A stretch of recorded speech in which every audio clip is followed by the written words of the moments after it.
5 bars of 5G on your phone, and the page still spins for 3 seconds.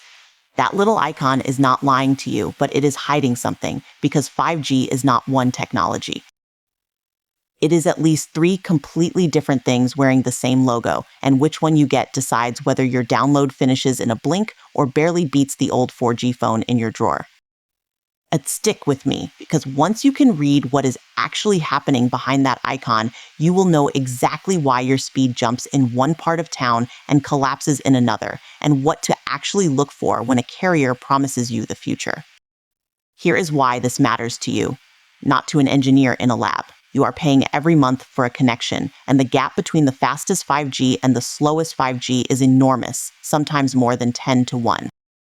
2 people can stand on the same street, both showing 5G, and one is pulling data 40 times faster than the other. If you do not understand the layers, you will blame your phone, blame the app, or upgrade your plan for nothing, when the real answer is the kind of signal in the air around you. So let us start with the one idea that explains almost everything about wireless speed. Your phone and the tower talk using radio waves. And radio waves come in different frequencies, like different lanes on a highway. Low frequencies travel far and pass through walls easily, but they carry less data per second. High frequencies carry huge amounts of data, but they are fragile, they fade fast, and a wall or even a hand can block them. That single trade-off, range versus capacity, is the secret tension inside every 5G network, and it is why carriers had to split 5G into separate flavors instead of one magic signal. The first flavor is called low-band 5G. It runs on frequencies below roughly 1 gigahertz, the same neighborhood your old 4G and even television signals lived in. Low band reaches for miles, sails through buildings, and that is the 5G icon you see almost everywhere, even out in the countryside. A single low-band tower can blanket a huge area, which is exactly why carriers love it for nationwide maps. It lets them paint the whole country in 5G color with relatively few towers. The catch is honesty time. Low-band 5G is often only a little faster than good 4G, sometimes barely faster at all. So when your phone shows 5G but feels ordinary, you are very likely sitting on low band. It is wide, it is reliable, and it is not the headline speed anyone was promising. Now the part that rehooks everything, because the next flavor is where 5G earns its reputation.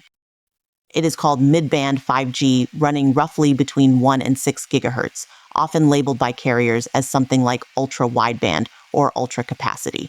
Mid-band is the sweet spot. It carries a lot more data than low-band, while still covering a useful distance and pushing through most walls.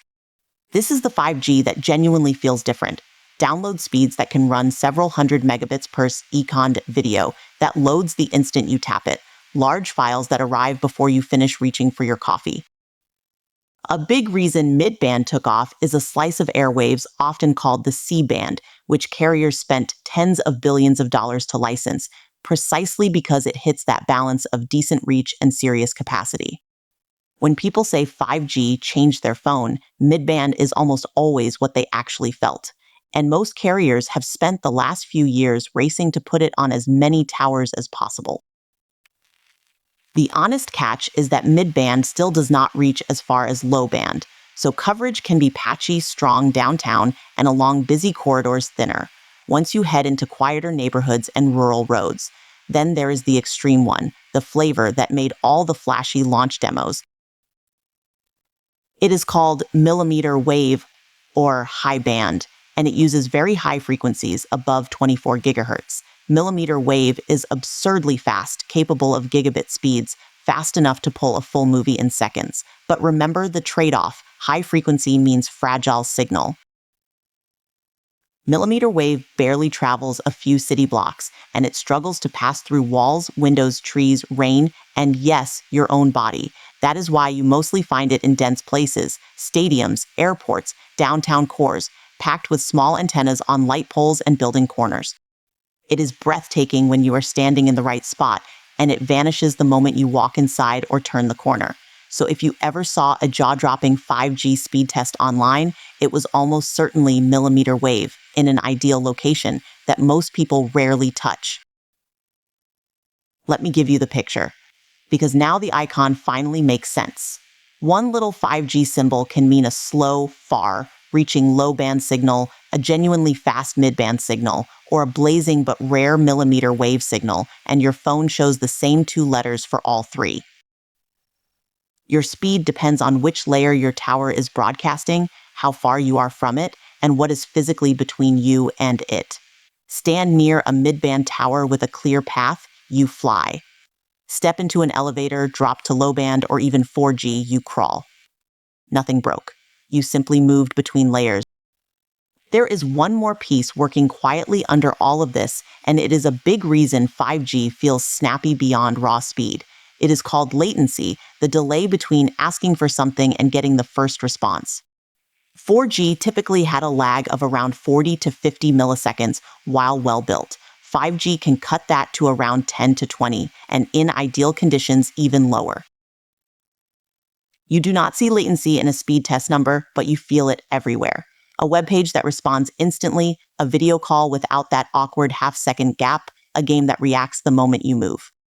Low latency is the unglamorous hero of 5G, and it is part of why even mid-band can feel faster than its download number suggests. To make all of this work, carriers also rebuilt how towers behave. 5G uses a trick called beamforming, where the antenna does not just blast signal everywhere, it focuses a tighter beam toward your specific device and tracks you as you move. It also uses massive arrays of tiny antennas working together, an approach often called massive MIMO, so a single tower can hold steady connections with far more devices at once. That is why a crowded concert that would choke a 4G network can stay usable on a strong 5G one. The network is not just faster, it is smarter about where it points its energy. This also quietly explains a frustration you have probably felt, your speed dropping at lunchtime or during a big event even though your bars never move. The signal was fine. The tower was simply sharing its capacity across a flood of people, and 5G handles that crowd far more gracefully than 4G ever could. So here is the common mistake, the one that costs people money and patience. They assume the 5G icon is a promise of speed, and when it disappoints, they buy a pricier plan or a newer phone hoping to fix it. But if your area only has low-band coverage, no plan and no phone will conjure mid-band out of thin air. The signal in the air is the ceiling, and your job is to find out which layer your carrier actually offers where you live, work, and commute, not just somewhere in the city. So what do you actually do with this? First, check your carrier's coverage map and look specifically for the mid-band layer, often the one branded ultra-wideband or ultra-capacity, because that is the version worth caring about.